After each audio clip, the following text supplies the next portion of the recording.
All right, it is 2 minutes after the hour, so let's get started. Hi, everyone. I'm Paul Connecton. I am CMO here at Beeswax, and I'm excited to welcome all of you to our first webinar of the new year. It's crazy to say, like I said earlier on, we are now in 2021 after a very interesting year. So I think the lessons learned and one might say the fallout from the previous year may inform some of the questions and some of the answers in this panel. So I am excited to welcome our host back to host this first of the year, Cadi Jones. She's our commercial director in Europe, Middle East, and Africa. A familiar face on our webinars, as you folks may know. So welcome, Cadi. You might have to unmute, still on mute. See, right, I'm a bit rusty after the holidays. Yes, of course. We're not used to unmuting. We have not been on Zoom for at least like a few days. So I think we should give ourselves a little bit of slack. And then speaking of which, all of you may not have been on Zoom for a few days. So let me remind you a little bit of housekeeping. We love questions. There are plenty of questions that we have sort of pre-written for this panel that Cadi will moderate, but the most exciting ones generally come from you. So please submit them at any time using the Q&A feature at the bottom of your screen.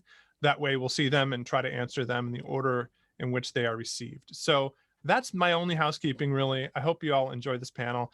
I'm going to get out of the way and let Cadi welcome our wonderful panelists who've agreed to join us here. Thank you to all of our panelists, and I'll see you after the webinar. Brilliant. Thank you, Paul, for the warm welcome. And just a brief moment on this topic. We were thinking around what would be most helpful to cover. I think the Beeswax webinar sessions was try to aim to be informative and plain speaking. And we thought, what could be better than welcoming a panel of experts to provide advice around what questions you should be asking your partners and your potential partners as we come into 2021. We've been through so much change in 2020, and 2021 just promises to kind of keep that change coming. And so for those of you who don't know me already, my name's Cadi Jones. I run Beeswax's business in Europe, Middle East, and Africa. I'm based in London, where it's just after 5 p.m. So it's dark and chilly, wintry evening. But I'm hoping that this brilliant, warm lineup of guests will get everyone feeling nice and warm and excited about the year ahead. And so if I can come in and introduce my panel and ask each of them just to introduce yourself and your role, and I'll start with you, Amir. Hi, thanks, Cadi. Hi, so Amir Malik. I run our growth marketing practice at Accenture Interactive in the UK and Ireland. I'm one of our partners who focuses on growing our digital marketing capability, focused largely on ad tech and martech. Thanks. Welcome, thank you. And Catherine. Hi everyone, my name is Catherine Dunkerley. I'm a digital media DPO at PwC. I've got a legal background of working about 15 years in programmatic advertising and digital publishing. I service our TMT sector in London. Brilliant, great to have you here. Lily. Hi everyone, I'm Bullock. I'm the global account lead for Ebiquity's tech practice. My background is primarily in SaaS, ad tech, martech. At Ebiquity Tech, we focus on helping clients with their operating model, their tech stack, governance, process, people, all focused on digital marketing. Welcome, great to have you here. And Rob. Yeah, thanks, Cadi, and hello everyone. So I'm Rob Webster. I've been in digital marketing and ad tech, martech for about 20 years, and I'm founder of Canton Marketing Solutions. So we're a digital ad tech consultancy focusing on data tech and transformation. Brilliant, great to have you here. And last but not least, Wayne. Thanks, Cadi. Hi everyone. I'm Wayne Blodwell. I'm the founder and CEO of the Programmatic Advisory. We're an independent consultancy company, and we work with major brands to bring confidence to what they do in programmatic. Brilliant. Well, great to have such a lineup here with me this afternoon. I'm really keen. I know that we all want to just leave 2020 behind us, but I do want to start today, before we move on to thinking about 2021. I'm really keen that we sort of talk through some of the challenges and the changes that we've seen in 2020. Rob, would you perhaps be able to kick us off with some of the summary of those major changes that you think we saw through 2020? Yeah, sure. Thanks, Katie. I mean, I think what hasn't changed really, there's obviously been the move to working on Zoom, and everyone's getting Zoom fatigue, despite some people a bit rusty today. But for me, really, the pandemic's really accelerated changes that have been happening over the last 15 years anyway. And it's been that pace of change that's been so interesting and exciting to be a part of. One area I think has been interesting is that, has TV lost its spot, or linear TV lost its spot as the #1 channel, maybe a few years ahead of schedule? For major advertisers, people often had a TV first, traditional media first approach. I think that's really changed throughout the pandemic.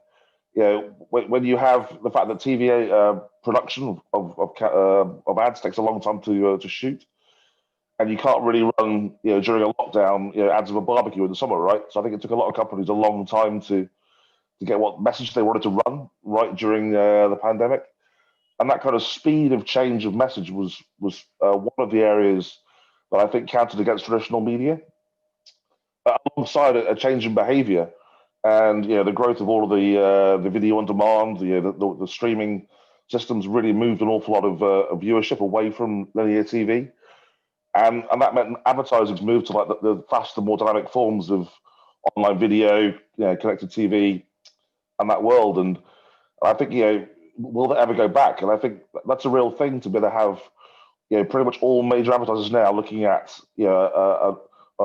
a digital focused medium first, and not TVs being the really big change of this year. So user behavior driving some of that, as well as some of the challenges with production. I'm sure the other panelists have other things to add to this. Yeah, I mean, absolutely. And for me, 3 key areas of change in the last year would be the impacts on data protection from the aspect of the Schrems 2, the EU taking down the Privacy Shield, which essentially put so much more pressure on brands and how they were going to be able to transact in data, requiring a great overhaul of contracts. So it's quite a difficult time for a number of companies who are relying so much on Privacy Shield. I'm afraid I have to mention the B word, being Brexit, and how that impacted on the UK's adequacy. And we know that we're in the process at the moment, but we've got another 6 months at least to be able to establish that. But I think without the UK establishing its own adequacy, it's going to have a huge impact on the companies and the vendors and the advertisers that we work with. And finally, you can't not mention the fines that have been listed in the last year. I mean, a number across Europe, quite significant fines. Certain areas of data protection, but most recently with some of the big tech, will go nameless. But I think, those kind of fines are really bringing the regulators' focus into the fore, and focusing everyone's attention on the fact that these regulators are going to be quite active when it comes to privacy in the next few months. So more change coming in 2021 there. Wayne? Yeah, I think probably the biggest thing we saw was around brands taking greater ownership of tech contracts, revisiting their agency relationships and understanding what is and isn't required, and also looking at what they can do internally.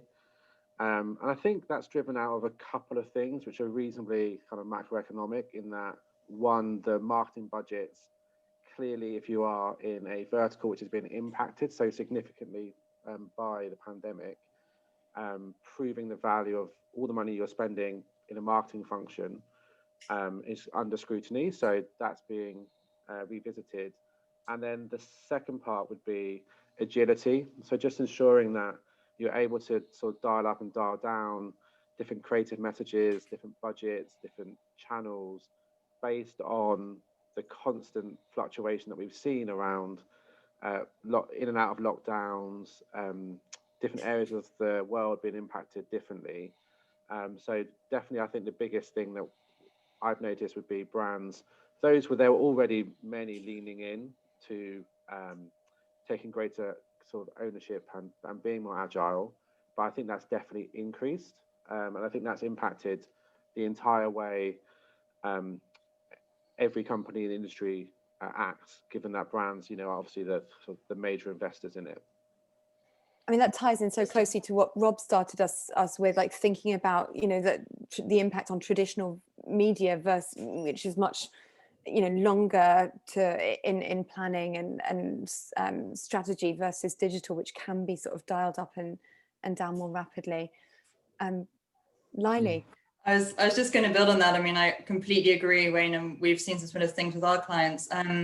Just sort of slightly more specifically, one interesting thing we've seen, which did actually predate COVID really kicking off, but as we all know, with the growth of the importance of creative this year, I think has exacerbated that, is the growth of clients taking their creative tech in-house and having those direct contracts, which isn't necessarily something that people typically think about, but we've actually been surprised at the growth of that.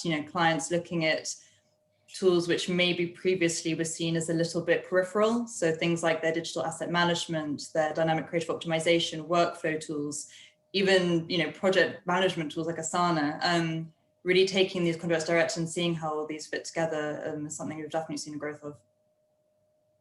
Yeah. I was just going to add, Cadi, that I think, yeah, Wayne, Rob, Lily, Catherine, agree with all your points. I'd say that I think also, just in terms of the digital advertising community, you've heard that, for many years over, ad networks are going to be affected by programmatic, and it just sort of had a very, I guess, delayed effect. I feel like last year I really saw lots of some of the the ad tech companies, ad network companies we grew up with, really shrink or change their strategy, and that's mixed feelings about that.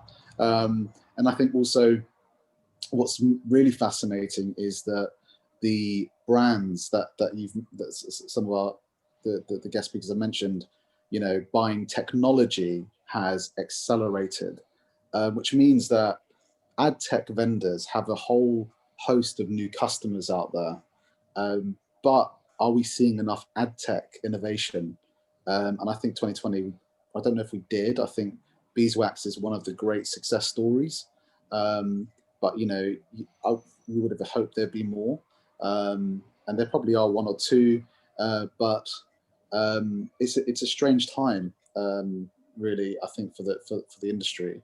Rob made a really good point around the media budgets. So is TV advertising going to sort of melt away like ice caps now? And where's that going to go, right? So there's a colossal business opportunity, I think, for the digital sort of technology vendors that provide, routes to advertising through display or video, etc. So a really fascinating year. But I feel that there's still more to come, still unfinished business. Yeah. I think this is a great summary of everything. I feel like we've covered everything from sort of changing user behavior, traditional media. I think Lily, your point, you would have, it would be quite normal for brands to have sort of contracts with an ad server, but going beyond that into technology, being concerned about the increasing regulatory environment and the privacy situation, and generally wanting more sort of transparency and control and agility from their partners. I feel like those are probably a lot of the big themes that came up last year. I'm always keen to not dodge the difficult bit. So I'd love to just dig a little bit more first into the data privacy piece, and perhaps Catherine, I can come to you first on this, just to because I think you're right. In 2020, data protection regulation were 100% in the spotlight. How are you advising your clients to sort of interrogate vendors? What are the questions they should be asking about about GDPR, about keeping their data safe, segregated, secure. What are the sort of questions they should be asking? I think the biggest mistake that's made is that my brands and advertisers and publishers might rely on their policies and their contracts and not really going beyond the paper shield. And really, that's critical because that's all it is, a paper shield. And really, it's a responsibility to be delving deeper into the process and actually seeing whether those processes are being followed in practice. Having robust expectations around IT security at the procurement stage, I think, is critical as well. And then you really, you need to have clear sets of instructions, clear contracts with your vendors, and really be seen to be conducting the sufficient due diligence on that. So whether that's testing controls, looking at exercising your right to audit, looking at data provenance. I think it's just, for me, the most important thing really is to go beyond that paper-based assurance that they are indeed compliant, that they have the right consent mechanisms in place, potentially. Yeah, I think that for me, that's what brands should be looking to do. And are most brands leaning into this, or is this an area that's a bit scary? I think the fines have, as I said, put it on their radar significantly more than it had been previously. It's not sufficient to say you didn't know something. Your responsibility to go and test and go beyond and do due diligence on who you're working with. So they're starting to. Certainly, some of the bigger brands will be delving a little bit deeper in that procurement process and having ongoing testing to ensure that is a continuation. There is a continuation in compliance, and it's not just a one moment thing. If I could come in there, I think the brands that lean in, to your point, Cadi, and by the way, I agree with everything Catherine just said, but the brands that lean in are the ones that see it as an opportunity to actually help them give them an advantage for the future. Because, both through regulation and fines, but also through enforcement through, essentially by the browsers, this world is happening. So if you don't lean in and try and come up with a better way of working, you are going to be hampered on how you can, A, market to your customers, and B, you'll be hampered on how your customers perceive you. If you're not leaning in, you completely agree. Yeah, absolutely. And at the end of the day, the reputational damage, where's it going to sit? It's not going to be on an ad tech company that the general public haven't heard of before. It'll be on that particular brand or that particular publisher at the end of the day. Exactly. I think that what everyone needs to then do therefore is to take it as an opportunity and take some responsibility for it. I think in the early days, everyone tried to hide from it and kind of capped an exit. It's someone else's problem. Marketing would hand it off to tech or to legal or to a DPO. Whereas actually, I think what marketing has to go and do is say, right, these are the marketing stories we want to do. Here are the use cases. Is what we're doing today compliant? How can it be compliant? And they've then got a lead on IT to help them, and on legal and privacy people to help as well to come up with a consensus on how this can be done. Mm-hmm. It really requires that range of skills, but it's got to start with marketing. Marketing has to say what they want to do. We want to talk to our customers in these scenarios.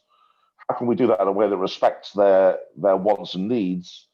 And then how can we do it technically in a way that's going to become compliant and scalable moving forward across all the range of media that we want to run? IT and then legal's job is then to try and work out how to, and the MarTech ad tech world, how do we make that happen in a really clear and concise way, which the privacy team can go, yes, I agree, that's okay. Yeah, just to add into that, it's definitely where you see it break down is where there isn't a good working relationship between those parties at a brand specifically, where you have marketing will fend it off to legal will fob it off to like IT, etc. It's like you kind of need to come together and build a bit of a steering group around data policies and practices, and then you have to you have to involve your third-party partners in that process as well. You really need to dig into what's currently happening with your data. And to Rob's point, is that, how will that achieve our goals and use cases in the future? But you definitely see marketers get nervous when they talk about GDPR because it's a technical, legal approach to data. And you see data and IT get out of their comfort zone, talk about marketing because they're not marketing specialists. But the brands that I think will do well, as Rob said, are the ones who lean into it, but bring together this kind of a steering community internally to figure all that out. Yeah.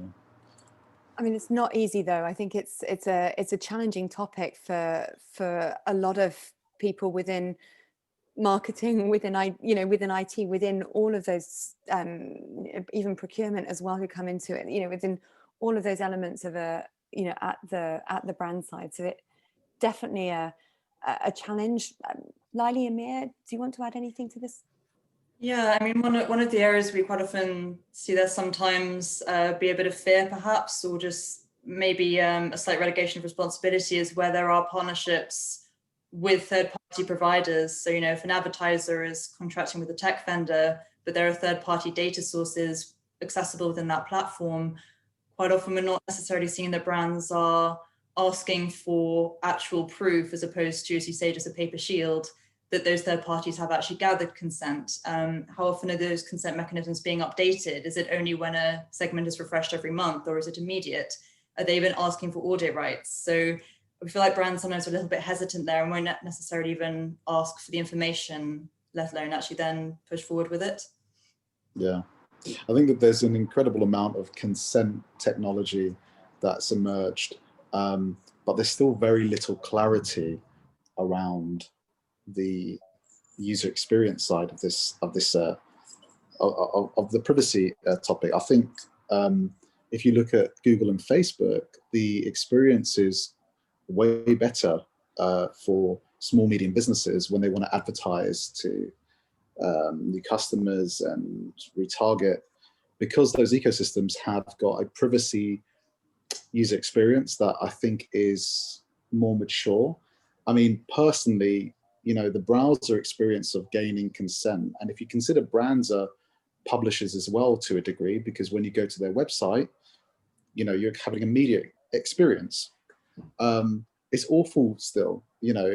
I think that's probably killing browser traffic. I know I use the browser less because I get so many pop-ups. Sometimes I can't click the button.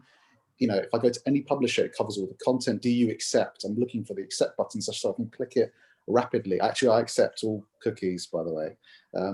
But I don't know if everyone else does that. But I don't want to be asked that question every single time I load a website. And so there is a responsibility on the policymakers to think about the UX component of this. And so I thought I'd just give a different lens, which all the brands have accountability around ensuring that data is being used appropriately. And look, to be honest, that's a sure business for any advisor, legal entity to go in there and give them some advice on that, right? That's not going to change. But from a user experience, the browser experience is really dying or being affected rather by this significantly, I think. And it's a poor experience, to be honest. And there are very few examples of people doing it very well. And that's just my lens on that privacy topic. Oh, I love it. I know we've got a lot that I really want to cover today. So I'm going to move us on to talk a little bit more about something that I think probably each and every one of us is still like really fed up that it's still a hot topic. How are we still talking about transparency? Wayne, perhaps you can kick us off. Like, what are the questions you should be asking your partners around transparency? That there's so much to cover: fees, both on the buy side, sell side practices, reporting. Like, kick us off with a massive eye roll for transparency. Yeah, as you say, there is so much to unpack across the kind of value chain in programmatic and how companies operate. I think if you take a step back from that, when brands kind of do go on this journey of trying to drive transparency, it can't be because they want to negotiate fees down and because they feel like they have the right. The reason they should be driving transparency is because they want to drive value and reward good actors as well as removing the bad ones. So then, if you start going into sort of the programmatic portal, I guess, of all the companies that exist, it's looking at, from a data perspective, transparency around how much that's costing you to buy, how are companies collecting the data and processing it, what's the cadence of that data, how's it being used. From a tech perspective, again, understanding all the fees transparently, specifically in buy and sell side tech, looking at why is an ad being bought or being sold to that buyer or seller, decision making behind that. From an inventory perspective, understanding who should be selling that inventory, so ads.txt, sales.json, etc. I've done a good start with that. Understanding transparency in my brand suitability, where is it running, trying to get refunded for fraud. Then you look at like creative, why is that ad being served from my dynamic creative tool, what's the rationale? And then talent, who's working on my account, what value are they adding, what could I potentially do internally? But across those kind of 5 pillars of data, tech, inventory, creative, and talent, it isn't just because you want to see and you think it's your right. I don't think. I think it should be because I will only ever understand the value that any of those can add if I know what's actually happening. So if I don't know what's going on, I'll never know if it's a positive value discussion or a negative one. And that's what transparency should drive. And I think we've seen some initiatives that have been driving this forward. The ISBA and PwC study specifically around the programmatic supply chain. The ISBA also driving contractual transparency with agencies, ensuring that new programmatic operations are included. So there is progress, and I think the reason it's been a little bit slower is because of the business stakes for some of these companies, and some of them it's kind of not in their interest to do it. So therefore, you kind of need to make it in the interest of everyone, where this will just help identify ways to drive value from ad spend. No, I think you're right. I mean, it was really in the spotlight last year. I think in a large part thanks to the ISBA PwC study. I think, Catherine, do you want to build on anything that Wayne sort of spoke to then? Yes, thanks for the plug.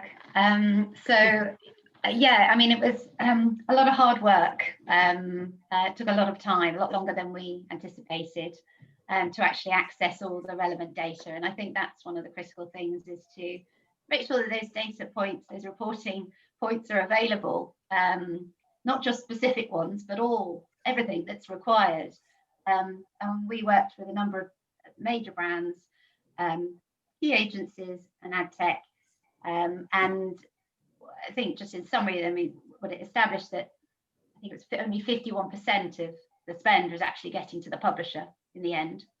Now, I think it's roughly 35% was attributable cost, but then there was this 15% delta where we couldn't really establish where the money was disappearing to. So still work to do, I think. But yes, it was actually, I think, something that a lot of us probably already knew, but it was great to be able to put some figures to it and do an official independent study on it.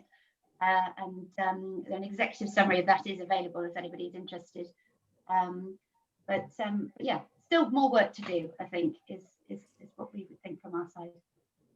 Yeah, I think just from an Accenture perspective, the PwC ISBA report definitely led to a lot of inbound questions for us. Many of our clients were already part of the report. And then lots of businesses, CMOs, marketing directors, wanted to understand what our point of view is on this report. And I thought it was very elegant the way PwC actually produced the document, in terms of not blaming anyone, but actually identifying that there is an issue still. Equally, it was more like the transparency topic had been, everyone sort of knows that there's an issue, but nobody had firmed it firmly concluded that in an evidence-based way. And so there was a bit of noise, I remember at the time, you know, like, oh, are we going over this again? Everyone knows about this. But what was really important about the report was that it was evidenced in the report. And that, I think, definitely is, you know, is definitely given motive and energy to the pursuit of transparency by brands. Yeah, businesses like Beeswax offer a model which is fundamentally disruptive to the existing model that we've had for so long, just so you can actually start to see what's going on. I think, Wayne, you made a profound point, which was you need to have access to the data, to the process and the journey and the value chain to start to actually, you know, to be a credible advertiser. And I think that's where we're seeing it go, right? And most brands are exhibiting that train of thought, I think, mentality. But that's, yeah. So just my observation of that piece. Yeah, it's something. I mean, we're increasing. You know, we're very, very proud of our fair commercial model, and then also the transparency which we have around log level data, which, if you want to audit and make sure the decisions that, you know, your platform's making on your behalf are being done fairly, it's very important to have access to that information. Another element that log level data can be very useful for, though, is custom optimization. And that's something that I called out way before the pandemic, right at the beginning of 2019. I said, this is the year of custom algos. Wayne, I might call on you again just to kick us off again, but how are you talking to your clients about custom optimization? What questions should they be asking there? Yeah, I think just broadly, custom optimization has a role, but the role is varied and dependent on use cases. So before you sort of embark on deciding whether it's a route to go down or not, you need to kind of better understand what you're trying to achieve with your optimization currently and what success looks like. So for example, if you're a digital retailer with 100,000 product SKUs, and you're trying to optimize towards ROI across that broad product set, then a custom algo can do more of the kind of data crunching and heavy lifting than any human could. So therefore, potentially, it has a role to play. If you're an automotive client, or say a travel client, and you just want to advertise on TripAdvisor and you want to run X amount per month and it kind of works and performs, then potentially, you know, the custom algo isn't really the right approach. So I always think it's about just trying to identify the use cases. In some cases, it will give you an additional 1%. In other cases, it'll give you an extra 40%. You just need to establish and get other things in order, I think, first, to ensure that any custom algo is kind of working towards exactly what you need it to work towards. So, you know, in theory, I see it being a tool that should be better leveraged, particularly around the customization part. But at the same time, it's also not often the first step a brand should sort of tackle straight away. Makes sense. Rob, I know this is an area you've got some strong opinions on. Yeah, well, I think it's rather more fundamental than that. I think that for any advertiser of scale that's spending a lot of money, it's all about being able to take control. Because if you don't understand how the algorithm works, you know, you're basically relying on someone else's version of where your value lives. And in a world where lots of mega publishers control attribution and control ad tech, you're basically relying on them to decide where your ads are best running. And you know, I don't think it's unfair to say they will obviously bias it towards how they make more money. And I think in a world where what you want is to have that transparency to really control how you buy your media and where you spend your cash. So unless you actually have that control, how can you take responsibility for what it is that you bought? Unless you actually know in detail what the algorithm is doing, how do you know your likelihood to appear on poor content, or even fraudulent content, or even something more controversial? It's really important that everyone takes responsibility for the money that they spend and how it gets used. And a custom algorithm is absolutely crucial to that. Also, every company is different. Companies have different profit margins on products. They have different strategic value that they put on new customers versus existing, and different attitudes towards a whole range of different areas. So there's no one algorithm that could kind of fit all that. So in a world where advertisers are spending millions and millions across loads of different media platforms, you got to have an algorithm that tells you exactly how that's going to work, how you're going to buy your media, and then how you can improve it. Becomes a really big competitive advantage, which I would encourage pretty much all large advertisers to push down. Yeah, I just wanted to ask Rob, in that description, do you think that the custom algorithms, that if we could use the language that you license by the mega publishers, should always be disclosed in terms of how they operate and how they work? Well, I'd love that to be the case. I think that's unlikely without legislation. I think the whole question about whether mega publishers have more legislation about control would be a yes. But actually, they do allow you some degree of control in how you optimize their systems. And again, I think it's really important that people try to take that control and use it to its best advantage. And where you haven't got control, where people aren't giving you transparency or the option to choose, hold the publishers to account for that. It's very frustrating when you're not allowed to choose. For example, as an advertiser, you can't. When you buy from a media platform, you can't tell the media platform who you're allowed to pay. So if you buy from a media platform and that media platform pays a terrorist, and you didn't know that, and you couldn't control that, where does the responsibility lie? And I think that's really an example where we must really kind of push anyone that's not allowing you that control has to take responsibility for what happens. I think that the brand safety issue and the algorithm issue are related, but can be separated as well. So, for instance, misalignment of your ad because it was the right eyeballs looking at the wrong content is unfortunate, and that is for me a brand safety issue where there needs to be an ethical KPI. And I'm part of the Conscious Advertising Network, and I strongly believe in that. What I think is interesting in terms of algorithms is this idea of it becoming a competitive space. And if you take someone like Beeswax, like a scenario, imagine you have a small outfit of data scientists that develop very powerful algorithms, right, which you can bring and test on your Beeswax instance because they are integrated with Beeswax. That sort of changes the playing field a bit. Now, if they said, well, I don't want to reveal my algorithm, the risks that you take on are the brand safety issues, which need to be neutralized, but actually you're driving a different level of science into performance advertising and competitive behavior. So brands themselves want to develop algorithms. They use systems and they press go and it's using an algorithm and they don't know what that is. But then also there's a market of algorithms that could become quite interesting. And I think that is that's the only way. How can you get the competitive advantage without developing very sophisticated algorithms yourself? If you take 10 in the grocer sector, 10 grocers that are now all online, you say 8 of them just use off-the-shelf algorithms in one of the ecosystem's mega publishers. 2 of them have the capacity to build data science algorithms. What happens to the other 8 in terms of how can they compete?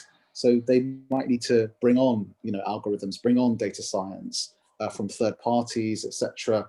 And I think that is an interesting area. So I just see the brand safety issue as related because the algorithms, one way to solve that is to publish the algorithms and say what the hell is going on. Another way is to introduce more KPIs or more variables, the ethical variable into the algorithm, which just doesn't exist yet. So that's just my point there I wanted to make. I agree, Amir, and I think you're right. There's different levels, right? There's value in terms of performance to sales or to brand. There's value in terms of brand safety, and there's value in terms of ethics and a whole range of different criteria. And that's a real chance for advertisers to take responsibility for that output. And in a world where you're legally required to be responsible for data, the algorithm is the use of that data, which becomes an important way that you then take that control and push it back into your media.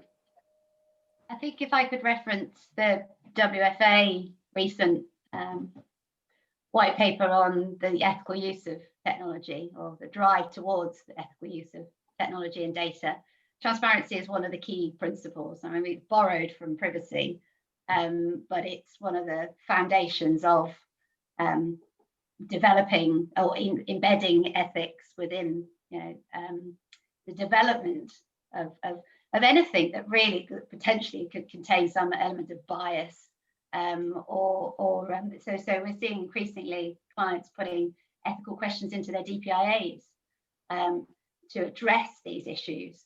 And if anyone hasn't read that report, the WFA report on ethical use of technology, then I would thoroughly recommend it.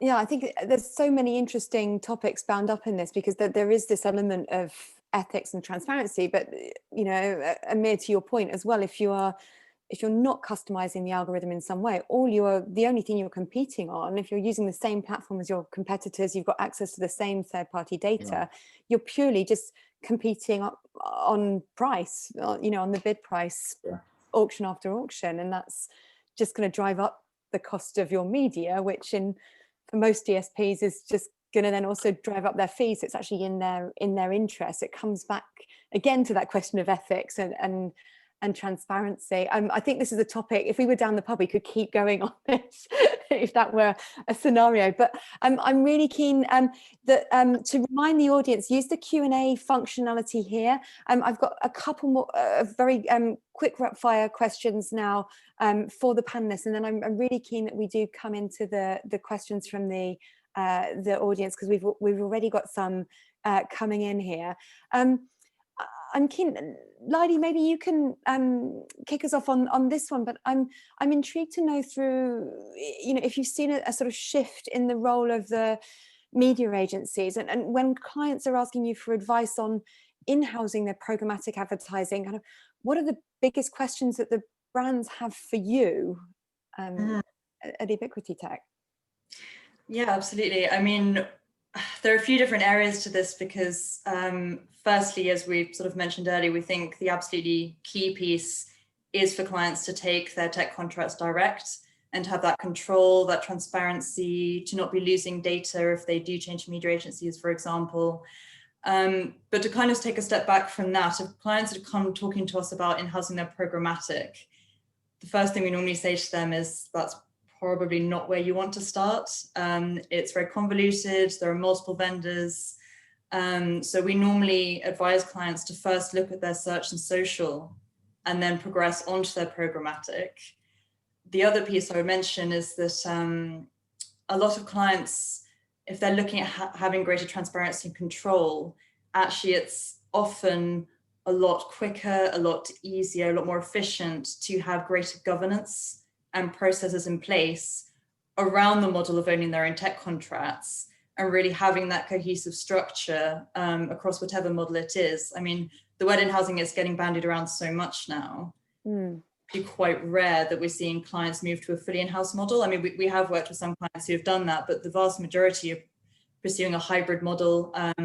We've had clients who, have taken their tech contracts direct and then worked with a sort of independent media execution partner, not an agency, to sort of do their media buying on the way to then progressing to more of an in-house model.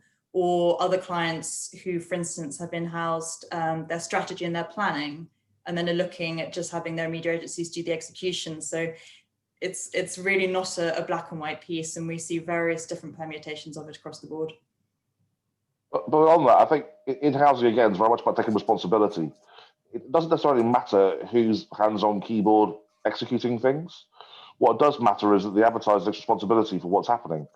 That's a legal requirement in terms of data and privacy, but it's also a competitive requirement in terms of running better advertising.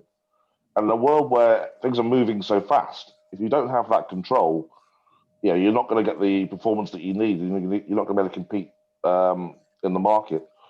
So I think whether it's in-housing or outsourcing, in tough times financially, there's often a drive to cut costs and outsource again. But still, the in-housing of responsibility is the important part, and the fact that brands are taking responsibility for their output is the vital part for me.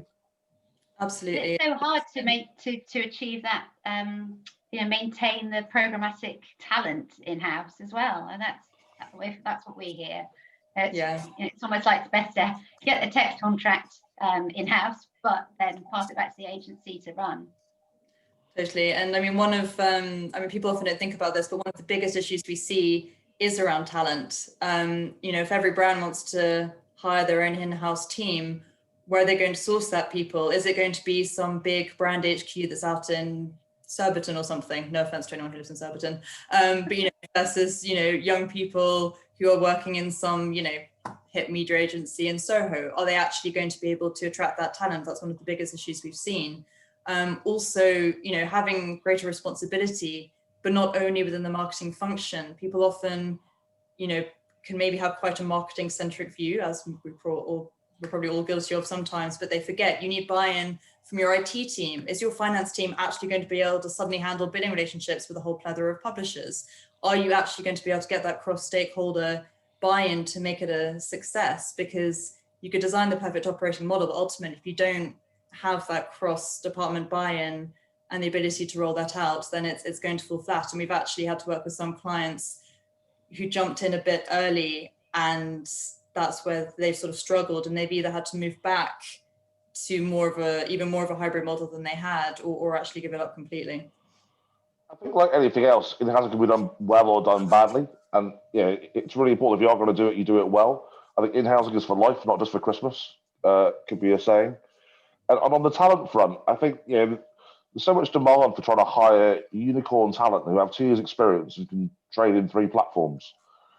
And that's a very sort of short-sighted way of looking at how to do this. If you're going to do in-housing properly, you have to develop actually an in-house culture where you train people up from scratch. And I think, Wayne's company did an awful lot of work, great work in the last few years on training. We've worked very hard on training. It's that training culture that becomes so vital towards being able to do this with aplomb, so that you're not competing for people with 2 years experience. You're able to go and source talent out there and train them on these core systems. There's plenty of smart young people out there in the market. You need to have the drive and the patience to give them the tools and the skills that they need to be able to succeed here. And if you do that, the talent problem really melts away. Fascinating. Again, this is another one where I feel like we could just keep going, but we can't have a panel about hot topics for 2021 without talking about the identity question. And so, Amir, I'd love to come to you and ask, what are the questions that brands should be asking their tech partners about identity? I'm going to leave that as the cookieless future, the ID-less future, the iOS 14, all of it. Tell us. Yeah. Oh, good. Right. So, easy question. Yeah, I mean, I've got a lot to say on the last question, but I think that's where you really see the speaker biases come out, actually. But just on the identity question, I think fundamentally, you could look at it in 2 ways. You could say, if you take certain industries like the telco sector, communications, media and technology, products, online businesses or pure internet businesses, they need to own the architecture around their customer identity, full stop.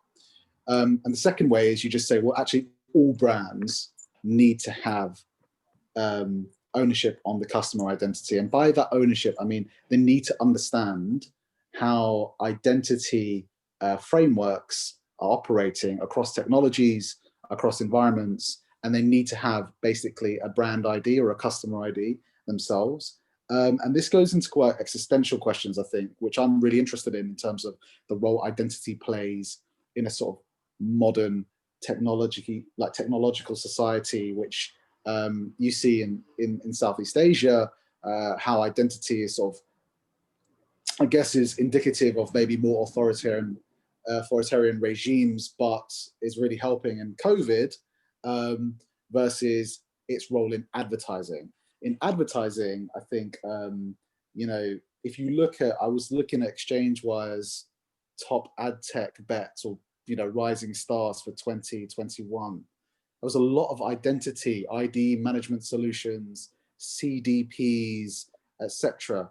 The CDP market is absolutely exploding.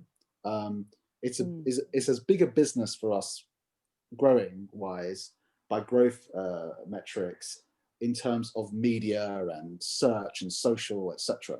And ad tech and martech acquisition. I think CDP in particular is really important because it's the first time where you're really seeing that, I guess, that blindness around the customer be removed, that veil be lifted, and you can start to really work with different tech vendors to understand the behaviors, the movement of the customer through different ecosystems. Now, that has led to, you know, I guess, a big opportunity for, you know, creating better partnerships between publishers and brands, better partnerships between the platforms and brands, and it's still growing and still evolving. But this is an area where clients, without a shadow of a doubt, are directly interested in. They're not interested in a third party owning the customer, the CDP or the ID management tool. And many of the CDPs, I mean, I remember when there was like 10, then there was 40, and now there's 400 in the space of 12 months.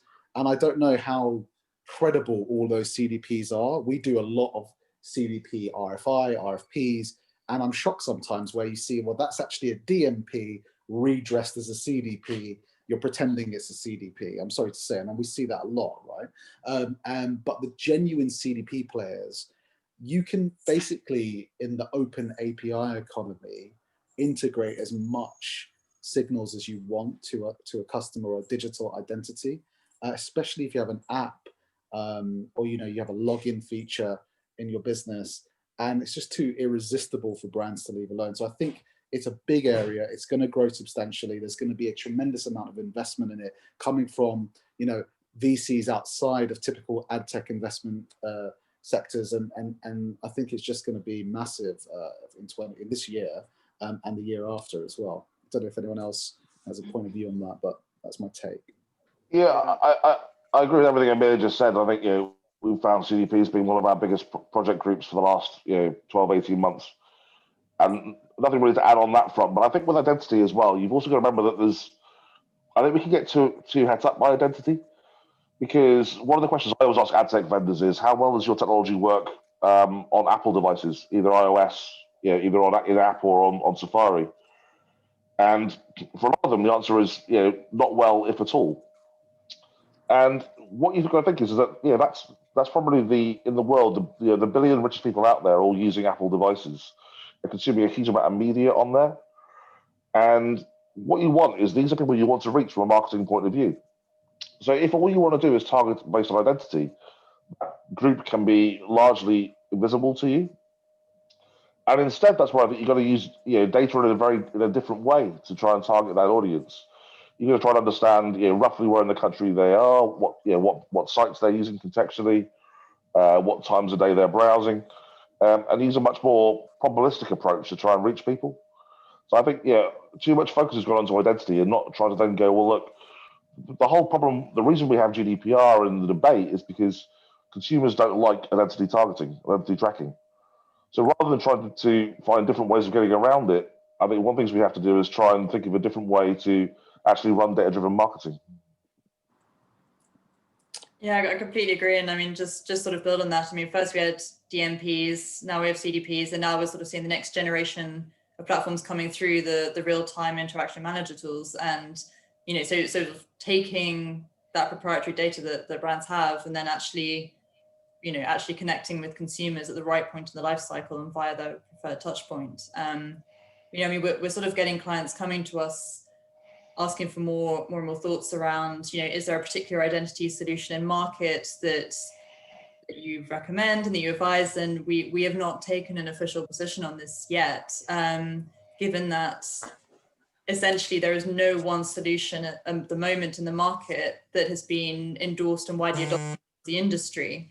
So at the moment, you could have multiple different advertisers using multiple different solutions, and then you get into the issues of, you know, how do you get into things like attribution and how do you reconcile all of these? So there's a real sort of issue there that you've got a sort of few key players, which of course we'll deal with, who are sort of vying for that top spot. But at the moment, it's still very much an open playing field. I would agree. We're seeing the same. I mean, from our perspective, there's three kind of main key areas to it. There's cookies by another name. There's probabilistic matching and deterministic matching, but we've yet to see any real results from any. I've seen a lot in very fancy PowerPoints as well, which I would recommend you try and avoid. Always see something in a live environment. Yeah, I think that generally is one of the major challenges is like brands embark on these big IT overhauls, implement data lakes, really expensive tech, and then marketing sometimes a second thought, and you can't actually do what you wanted to do in the first place. So it creates a massive frustration, and that challenge of centralization of data, custom IDs, and activating them is only getting tougher, and you need a very pragmatic approach to how you're going to do it. But yeah, conscious of time, you could go on for hours talking about that. We could. I'm not sure. Can everyone hear me? My Mac has chosen this moment to die, and so I'm now dialed in from my mobile.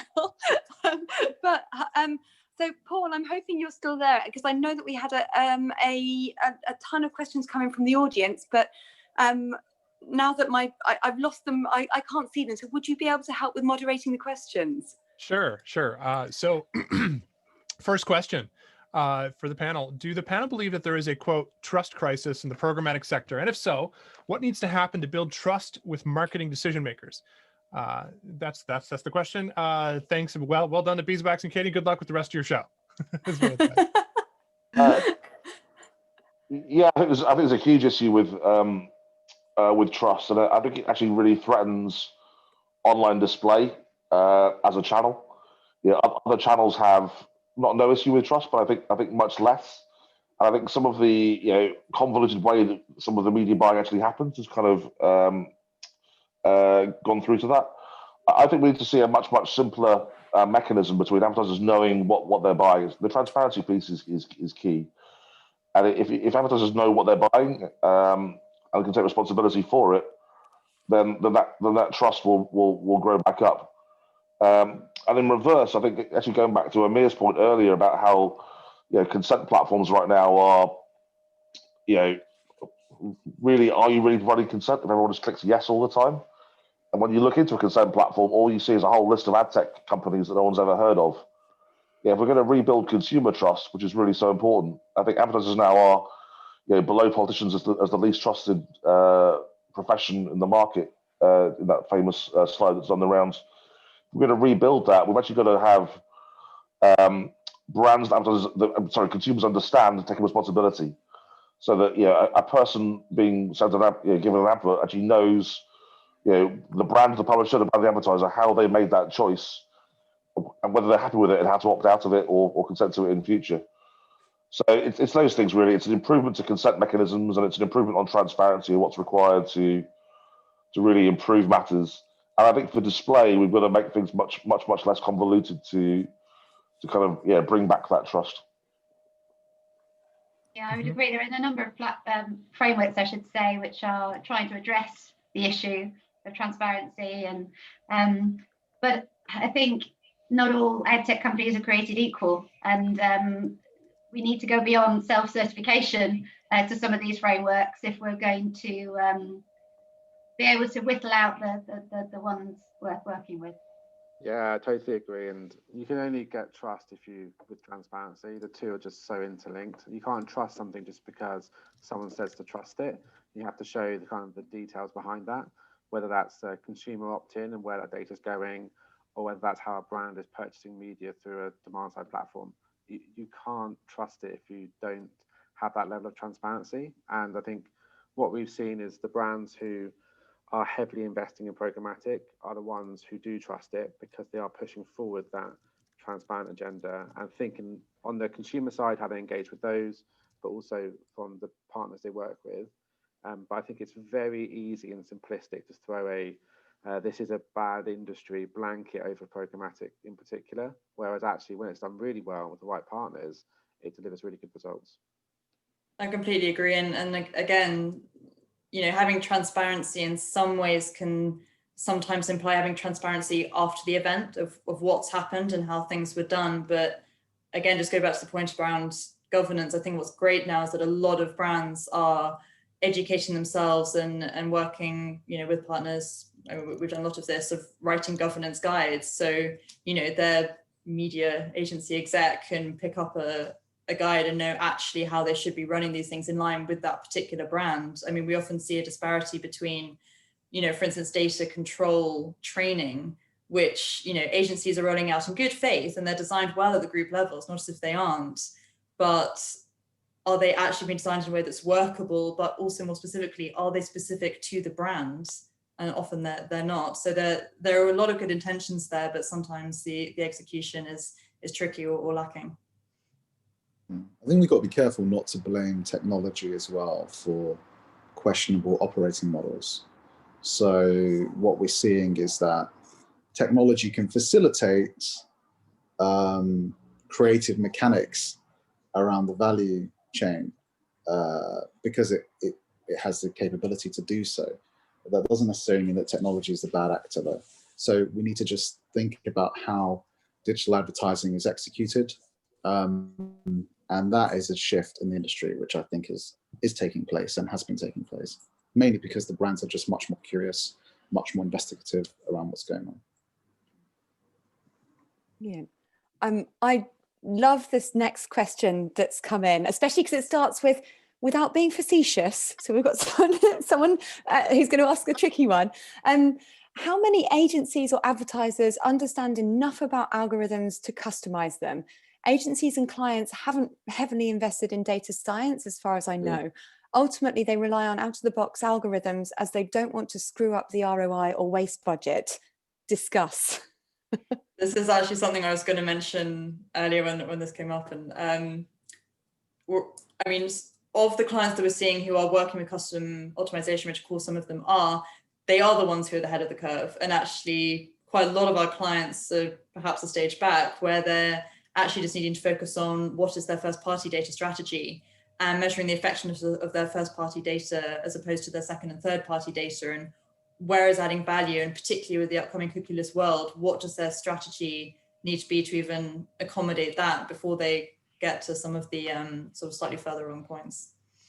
Yeah, and I think from a custom algo perspective, there's a real spectrum of sophistication. So a custom algo could just be increase bid by X if viewability is predicted to be X. Like, that doesn't take a data scientist. But if you want to build out some serious logic, which goes through a bunch of variables to derive a bid price, then yeah, you do need to invest in a capability or specialism. So I would say, I think most agencies have that within their, particularly holding companies somewhere, maybe used in different areas. Some of our sophisticated brands who are digital first, they have data science at the core of on-site experiences or CRM, and they're trying to bring that into this kind of media buying world. So I think there is an understanding, but the level of sophistication and therefore what's required will differ depending on what you're trying to achieve. Yeah, I'll agree that at the moment not many have the expertise, but I think it has to be an ambition for any large spender to have that expertise, and I really think it should be in-house. I mean, as Amir mentioned earlier, it becomes a competitive advantage.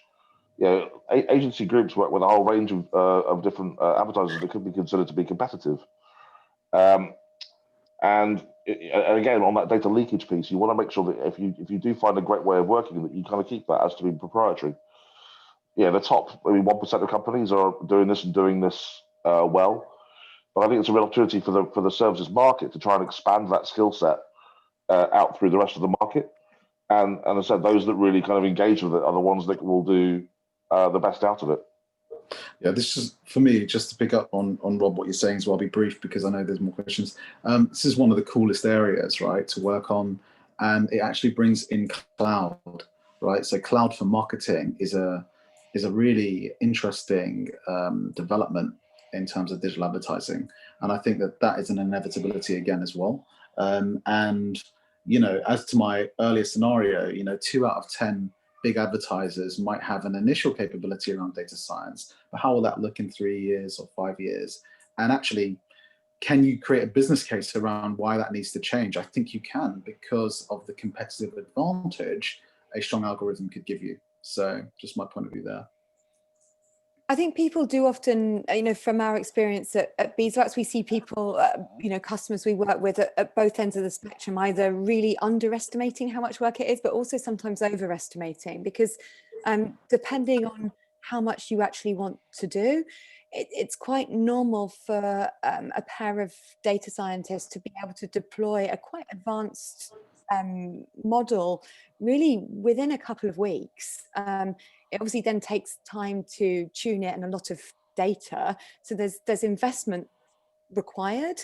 But I think when people hear data science, they're quite often put off. They're quite often thinking that it's going to be a lot of very complex things going on. And it definitely can be that. But one thing we've worked really hard to do through the last sort of 18 months is make it much, much easier. So our simplest products really involve effectively uploading an Excel sheet. And I think, I'm not a data scientist, but I can understand what a table looks like. And you're effectively creating rules. If this, and this is the case, then this is the price I want to bid. And so I think it's really within the grasp of any marketer to understand the levers that can be pulled. And then it's a question of how they want to resource it. And exactly to the points made here, like, how far do you want to go along that journey? I think the easiest example actually is time series algorithms, because there's no algorithm in the world at any DSP or any media platform that knows that you're going to do a flash sale tomorrow at 2:00. But if you can then, through a custom algo, program your bidder to then understand that and increase the bids at 2:00, you will do better. And in a world where we have marketing calendars and events, and there are things that we know will cause an increase in conversion rate that Google doesn't know, or any other maker publisher doesn't know, just putting that in is going to give you a huge advantage, and one that you can apply across each individual media platform. It's a brilliant example, Rob. Thank you. And actually, you said the Google word, and this next question. No, it's a perfect link into this next question. Should we use one single ad tech partner for all aspects of our digital marketing? I love that whoever wrote this has got the brief, that we're not saying them on this call. Or should we go for best-in-class provider for our core focus areas? If you're a large advertiser, definitely do best in class. I mean, I honestly, I can't believe that anyone would ever use an ad tech provider from the world's largest publisher. That's a massive conflict of interest in terms of your measurement, in terms of your decision-making process. And to only rely, I don't think you can get away with using that particular company's ad tech at all. But to rely on it completely, I think is totally wrong. Anyone want to disagree? I think it's often time, because we've had clients who, particularly if they want to take their tech contracts direct, they want to move in house. I mean, we've particularly recently we've had a client who wanted to move in house within a month, which was a lot of late nights. So in that sort of scenario, it is not possible to go through the whole process of running RFPs for every single element of your tech stack, but also to get all of them integrated and up and running and live. It's not possible. So their hand was effectively forced there. But I completely agree. Otherwise, if one has the luxury of time, and if a best-in-class vendor is not going to be incompatible with any other key piece of tech that's already being used, then we would absolutely always recommend that. I agree with that. I think the second point there is don't try and do things too fast, right? Don't try and do it in a month. Yeah, I think that's a different point. Yeah, it is a completely different point. I would, I mean, you need to get your approach and your methodology right as well, which takes time to work out what's best for each client and bespoke. But I think you can't use one tech platform for everything. You just can't. So that yes, there's sequential ways of adopting tech, but you need to test multiple tech vendors at the same time. For certain channels, you have to use certain vendors, and that's just the way the cookie crumbles at the moment. And we live within a world where we've got to work with strategic marketing visions that deal with that reality. It'd be interesting to hear what PwC have to say on that question, actually. So, and I come from a publishing background, as I'm sure companies do, and work with a range of different publishers as a DPO as well. And sometimes it depends on the size, you know, what resources do you have? It depends what industry, so you consumer versus B2B, as to what you might potentially go with. The capabilities in-house as well. I mean, what resource, what people do you have at your disposal, talent? So I think, yeah, I would say it's a mix. If you have that, if you're in a position to be able to afford a mix of best in class, then that would be my preference. Yeah, and I would just add, I wouldn't go best in class for the sake of it, because you see a shiny tool which is 10% of the total of what you're doing, and it seems really nice. You should think about it holistically. So the sum of all parts is far greater than just one. So that'd be my advice to any marketer when embarking that decision. There's definitely huge pros, particularly from operational and cost perspective, to go best in class.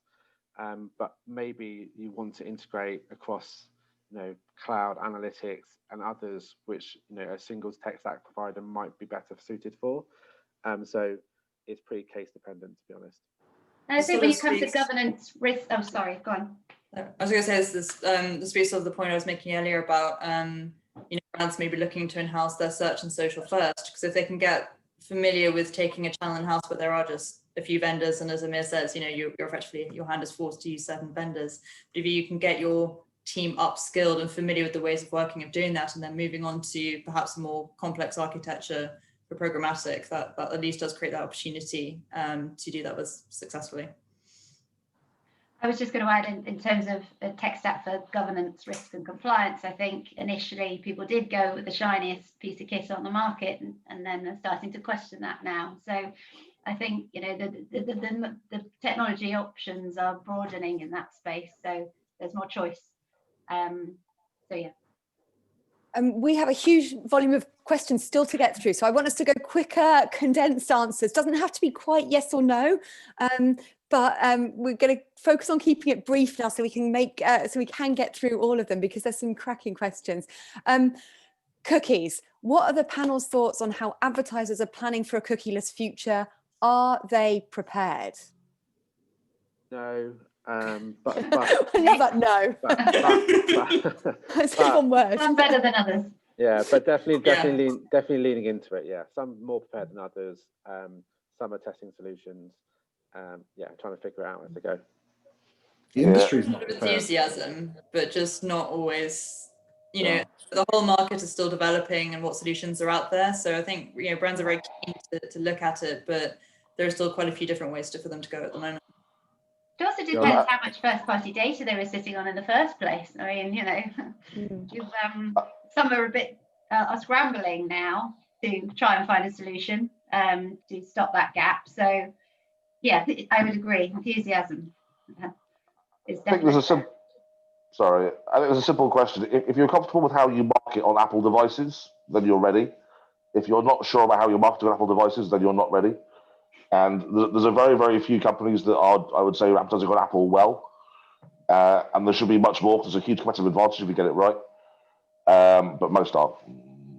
My one line is the industry isn't prepared generally. So that's can't blame the brands for that. Yeah.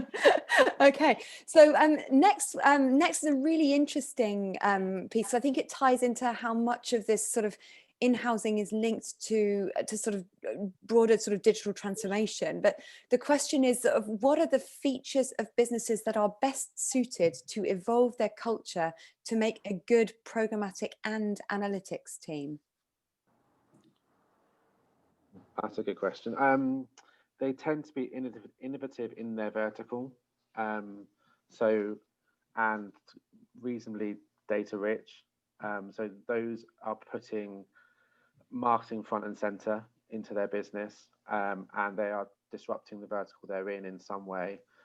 They tend to be the ones who can attract the talent, retain it, and have a culture around optimization and progress. I think it's a bit more difficult for huge advertisers across 25 markets who are just trying to maintain the share that they have, because culturally it's a little bit different.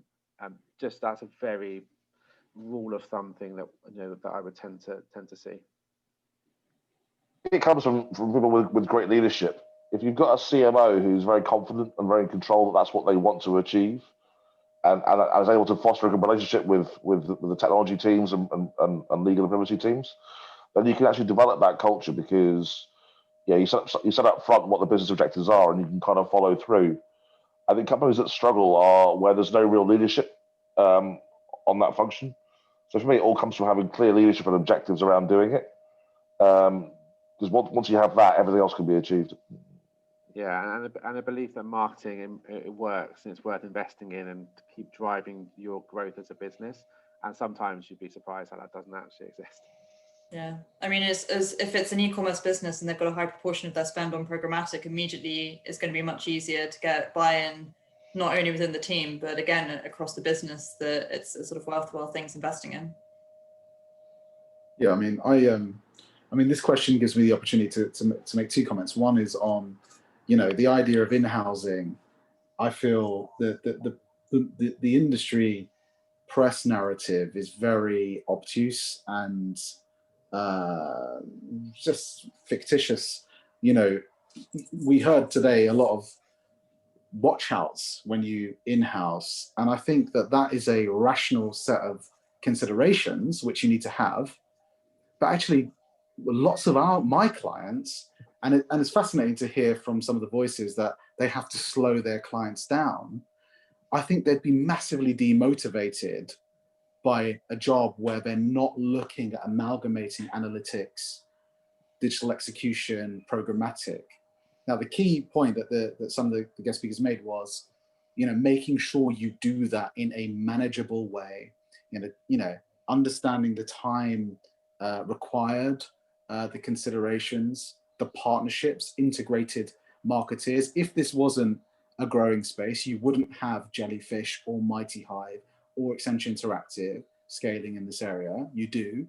And the reality is that we're breaking out of monolithic architectures, organizational charts, where you're seeing analytics, IT saying, oh, what are they doing with ad tech? What are they doing with CDPs? What are they doing with DSPs and custom bidding algorithms? Why do they need cloud? And that is, if you look at Netflix or you look at Booking.com or Uber, they're wired a bit differently, because they grow and then they scale globally with 1% company size versus other businesses, right? Traditional corporates. So there is something going on there which, the traditional corporate businesses need to really pay attention to. And I think the convergence of analytics, data, digital advertising, broader than programmatic, social, etc., or biddable media is a really motivating thing right now, and it's just gonna continue to happen. Thank you. I'm going to just cover two more questions, and then come to each panelist for a very brief sort of summary of their thoughts.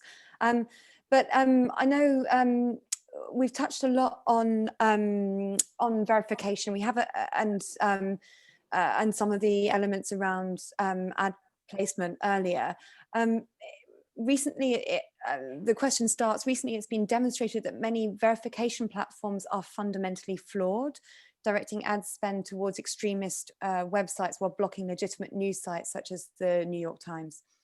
Is there an issue around the degree to which advertisers and agencies should trust the verification platforms? It comes back to that question again of trust. I think on that, again, it's advertisers need to actually have a look at, see what these platforms are actually doing. If you use these platforms well, you can look in there and actually have a look at what sites you're running on and where you're being blocked. And just by doing that sense check, you can kind of work out whether you've got the settings right or not. So again, it comes down to responsibility. All these systems are is tools. And I feel a bit sorry for them when they get blamed for things going wrong, when actually it's people not using the tools correctly. The responsibility has to lie with the people buying the media. And if you do that well, then these tools will help you do it, and you'll end up with a better result. I love that. And if you have a novel in you and you type a bad novel, you can't blame Microsoft Word. Yeah, exactly. But I think there's not enough verification vendors. That's my point there. I think it's quite a consolidated. Is it consolidated? It's quite a small market of vendor lists there. So unless you actually know how they're working, there's being really good with the tools, but then there's actually understanding the mechanics behind them as well. And there's just not enough competition there. Maybe that's a good space for people to get involved in, I think. Great. And one other topic that's come up quite a bit today, but I think it's interesting because it's a question to each of you about your businesses, which is attracting talent as challenging for consultancies as it is for agencies and brands? How do you go about recruiting the best talent and keeping it? So someone wants to know your secrets for hiring well. No, it's not difficult at all. It's really easy. I think actually most of us on this panel have been in the industry a long time, so we have the benefit of having worked with some great people over the years, and I think everyone here has got really great teams that they run. So I think that's a really great starting point.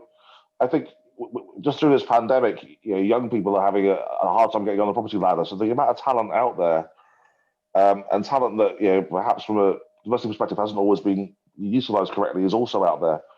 So the amount of talent out there is amazing. It's just about how you then invest in those people and invest in training. So I would say the talent is out there, and then hire an attitude, and you'll do great.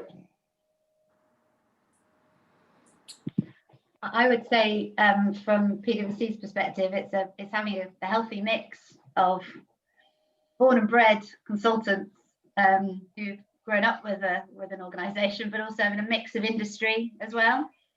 So people who've actually been living and breathing publishing or advertising, or like me, building tech stacks and setting up private marketplaces from scratch, and helping publishers, I guess, to understand, seeing it from their perspective.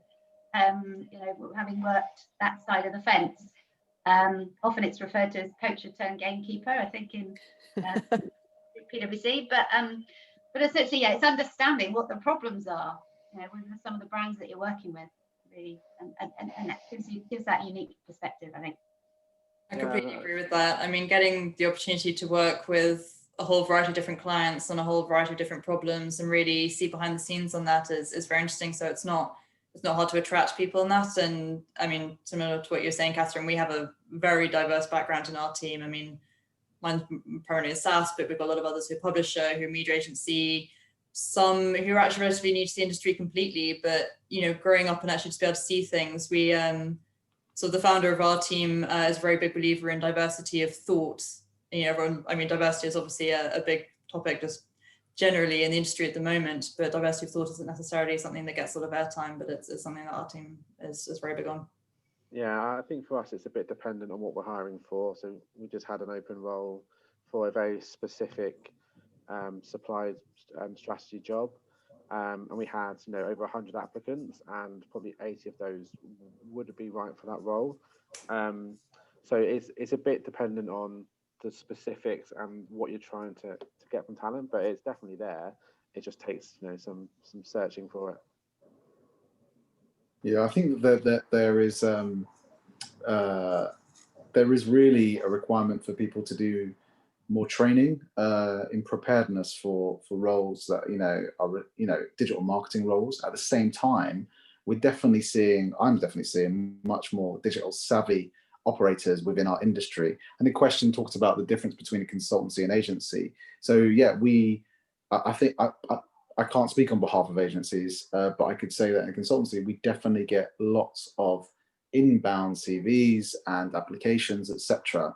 But it's quite tough to find people that would really appreciate, and I guess reputationally, the amount of work that goes into the way we approach our jobs and our projects, and and then also having that balance of industry expertise, platform expertise, that can be quite tricky to nail down, to be honest. But I think it is an opportunity that's not being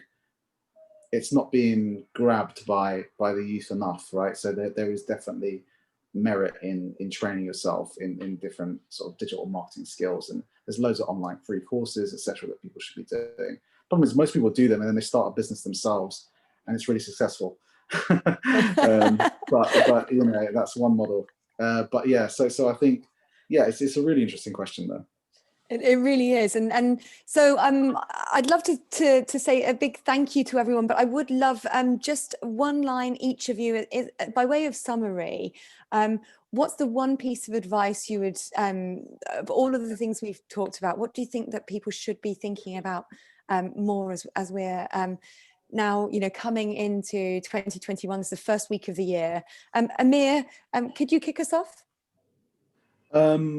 I think it's no longer credible to not own your own technology licenses as a brand. And so if you're going to clean up your house, as lots of people say, you know, in-house, you need to own your own tech contracts. That will really cut the transparency issue down, I think, significantly. Brilliant. Thank you. Catherine, can I come to you next? Okay. I guess third-party cookies are going away, but it doesn't mean tracking technology is going away. And I think it's important that everybody has a good understanding of what's going on under the bonnet of their own tech stack, because it's not sufficient to say that you didn't know that something was there, and or you didn't know that a particular third party was operating in a certain way. So I'd suggest at haste, have an audit or some assurance over your tracking technologies. And one more thing I would say very quickly is that people are getting banner blindness, as we've mentioned here, and they're probably sick to death of hearing about the GDPR. But the best way to get this, to make your audiences understand that value transaction, is to have a narrative. And data ethics stands on the shoulders of privacy in that respect. So it enables you to really tell a story around why you're using someone's data and putting the user at the center of that. So it very much talks to accountability and transparency, which we've mentioned. So those would be my two suggestions. I mean, I'm loving this advice so far. I feel like this is panel gold. Lily, can I hand to you? Yeah, I mean, I think the key thing, and we've all kind of touched on this in various different forms, is responsibility. You know, be it taking your tech contracts direct, or you know, hiring the right people for your business, not necessarily in housing, but you know, as we've talked about, hiring a data specialist so you can interrogate things. But I think ultimately brands just need to not be afraid. I think they have, you know, there's been nerves there historically and afraid to ask questions or to really dig into things. And hopefully brands will get more confidence to actually ask the questions and thereby also take on the responsibility that's their end as well.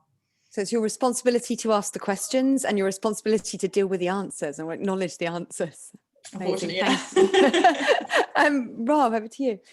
Yeah, I mean, Lily just said it just now, actually, responsibility and being bold. I mean, we're going through a period of huge change. And I think people who kind of don't engage and push us forward are going to be the ones, either as individuals or as companies, that fall behind. There's no real downside from pushing ahead and getting involved.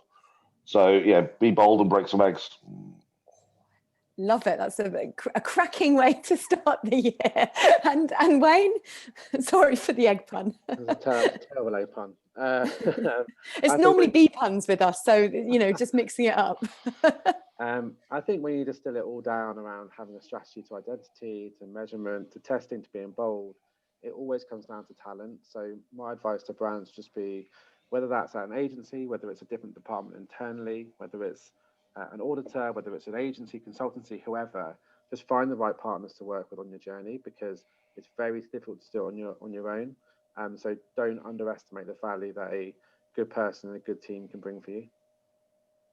What a wonderful way to end that up, because I think we focus so much on the technology that I think it's easy to forget that the decisions are being made at some level, you know, by us humans still. And so thank you to each and every one of the panelists, and to the audience. So many of us, so many of them who stayed right to the end. We did run long today, but I knew it was going to be good quality content. I didn't want to lose any of the questions. So thanks to all of the panelists again. And there is another Beeswax webinar. I think we're in French next week, but there's another panel coming up in the week after that, I think, back again in English. So thanks everyone. Have a lovely rest of your day wherever you are, and wishing you all the best for 2021. Happy New Year. Happy New Year. Happy New Year, everyone. Take Happy care. New Year. Bye. Thanks, guys.